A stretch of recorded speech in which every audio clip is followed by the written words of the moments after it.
and they weren't happy with what they were getting paid. And he says, rule number one in business: if you want to make more money, don't accept the pay that you're getting. And he says, now that I've taught you that, I'm not going to pay you anything. And so they had to work for free.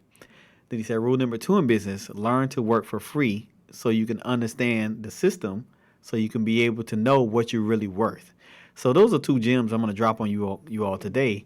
Never work for the minimum amount.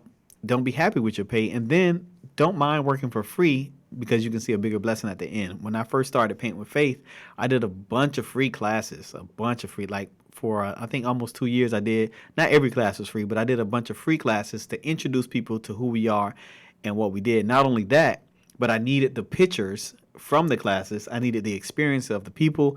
I had to learn how to work the system. I learned how to develop the system of Paint with Faith. And so I did those free classes for me to be able to build a better business and to have people promote the business for me. So if they had a good time, it didn't cost them nothing anyway. They had a good time, and then they would tell somebody about me. And I want you all to know that 80 to 90% of my business is word of mouth. People talk about Paint with Faith, and then other people talk about Paint with Faith. They pass my cards along. I get phone calls, get emails.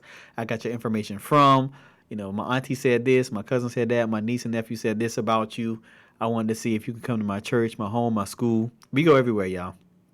And that's how Paint with Faith grew. People just keep talking about us.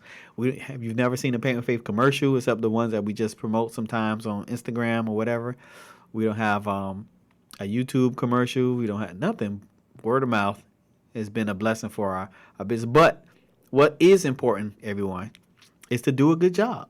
You know, do a good job. Make sure you are doing it with integrity. Make sure you're giving people a fair price, the right price. You can charge what you want. It can be high or low end, but make sure it's a price that you're happy with and they're happy with, and it's a win-win situation. That's how you build your business, and that's how people, if you make a mistake, own up to it. I've done a lot of bad classes, and I'll tell you right now, our first nonprofit client, Big Ideas, shout out to Big Ideas, we did our first class with them, and at the time I hadn't developed a system. And what happened is they hired me for the class. They told me it was going to be about 20 kids. And so I had the supplies for 20 kids. And then they emailed me or called me that morning to say it's going to be 50 kids. And I'm like, wait, what? So